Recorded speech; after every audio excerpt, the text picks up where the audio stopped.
Hello, I'm High Heel Knight, and here are my quick random thoughts about the big debut of Monday Night Raw on Netflix.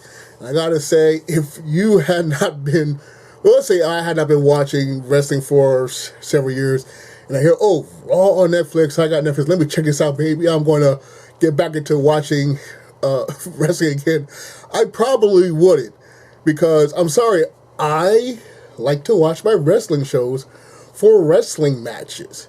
And even though while on the AEW side you get too many matches in a special event, here you have a 3-hour and 5-minute show with 4 matches advertised. I thought, okay, maybe they'll put in an impromptu match or something like that. No, 4 matches advertised. Some of the special appearances that they promised were really just appearance, like, oh, Logan Paul will be there. And he's just sitting in the audience with a quick little pre-tape promo, like, oh, whoop-de-doo.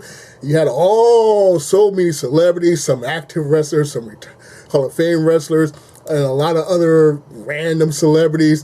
Granted, I will always be happy to see Topanga. Okay, you can give me as much Topanga as you like. And sure, Stephen Amell, he's buddies with Cody Rhodes and has been part of the thing, Michael Che, and various other, celebrities. But still, it's like, I still want to see my wrestling show, so if I'm going to watch this week by week, you're telling me I'm going to have this big old long program and only get this tiny handful of matches? And to make matters worse, you have one championship match, okay, fine. And it was a very entertaining match. And I will say, the matches, when they actually happened, were very good, but think about it, you got the Men's World Champion, the Women's World Champion, the Men's Intercontinental Champion. Next week, you'll have the Women's Intercontinental Champion. You got the Men's Tag Team Champions. You got the Women's Tag Team Champions, which are technically part of SmackDown, but still they can go to all the brands. It's like you got all these champions. You would think they would get some type of on-air time, especially the next week when they got the big Women's Intercontinental title. You think they would get some type of on-screen talking point promo? Nope. And in fact, you know how the intros are so crazy with all the promo and stuff like that? So you had the show start with the cold open, which was posted on WWE social media, so surprised there. Well, there was surprised they did it on a big old sheet to unveil the ring full of corporate sponsorship logos. Oh, goodness. Oh, man. I could probably make a whole video about that. But anyway, so you get the cold open from Triple H. Then Triple H is in the ring with that logo-heavy ring. He does another promo. Then The Rock comes out and does a promo. Then Sikoa makes his long entrance. Then Roman Reigns makes his long entrance. Then they do the actual in-ring entrance. Then they go to commercial. And when the bell for the first match on this 3-hour and 5-minute program starts, it is like 8:30 or 8:32. Okay? And individually, they're all fine. But I'm like, can we get to the actual wrestling, especially since, again, some of these entrances take as, good 3 to 5 minutes on their own. So the tribal combat match was very entertaining. And the women's world title match was very entertaining. But still, it's like, she's the only actual champion of the brand that has in-ring on-air time, where everybody else is just sitting at ringside, randomly sitting around, and the cameraman doesn't know which person to cut to. They all go to Xbox. No, go to the tag chest. No, go to this person. No, go back to Xbox. All through the night, it wasn't sure who to put the camera on. They had some rap artist that I never heard of, but he does the theme song for Raw, so okay, fine, he's there, and he's with Jey Uso doing the thing, that's fine. And the commentator desk, it's got the nice, thick, specialized commentator desk. I don't know if that's going to break physically off or not. It doesn't seem like it can, but, still, it's like, I will say on the positive, before I get to all these negatives, having it on Netflix is very helpful.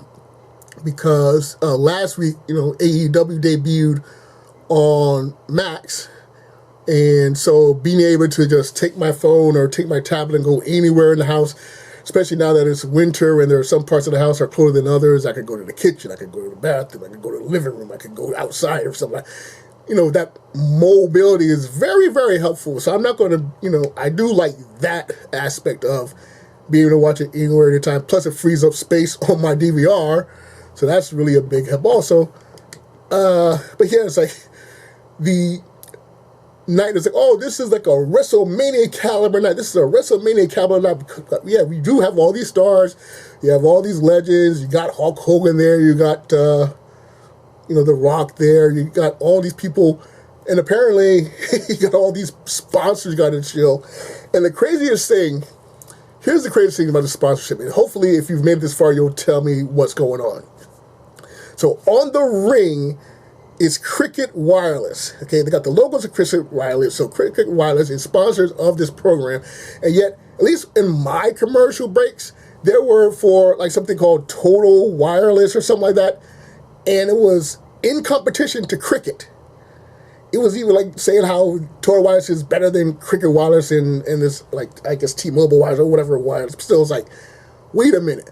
Unless this is like years ago when Pampers and this other diaper brand were competing against each other, but they're actually secretly owned by the same company.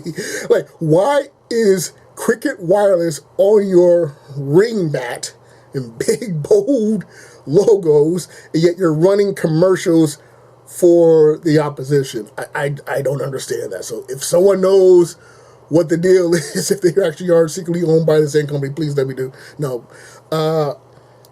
And again, it's like, the matches were very entertaining, fine, but it takes so long for the matches to actually happen because you're doing all these promos and segments.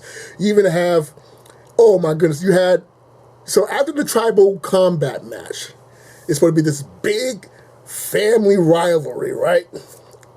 Sometime later, they show The Rock's Instagram feed, and he's in the gorilla position, the backstage part, right before the wrestlers come out into from behind the curtain, and he's hugging everybody, including like Jacob Fatu and hugging Roman and hugging Triple H and hugging all the people. Everyone just hanging around and hanging time. Like, I'm sorry, we all know that this is performance, but could we wait till the actual show is over before we totally toss the kayfabe aspects out of this? This big bluff feud to decide who's going to be the dominant member of the family, and everyone's fighting each other, arguing each other, and beating each other up. And you go back and say, hey, that was wonderful. Hey, how you doing, brother? How you doing, cousin? Oh, what's up? And then, all of it ultimately to say, hey, The Rock's going to be on NXT. Yeah, sure, that's cool. The Rock's going to be on NXT. But, if anything, show that part. The Rock saying that he's going to go in NXT and save the backstage gorilla position for well after the show is over. I mean, that's just ridiculous. And why is the show doing that 5-minute overrun? You're on Netflix now. That's not really necessary. Okay, people are either going to be watching the show or not. And yes, Netflix is numbers driven, so they want as much watch time as possible. Is that 5 extra minutes really going to do something if people got the subscriptions or they don't have the subscriptions? They're going to watch the program or not. And there's so much other entertainment on Netflix. So I don't think that extra 5 minutes is really going to be that great of a big deal. So get rid of the 5-minute overlay, make it a 3-hour program. And my goodness, oh my goodness, you already have the smaller pay-per-views with only 5 matches. I don't need my 3-hour program only having 4 matches. So hopefully next week it'll be the real version of how Raw on Netflix is going to be happening. But right now, while I don't regret restarting my subscription for it, it's like I'm not inclined to keep my subscription up.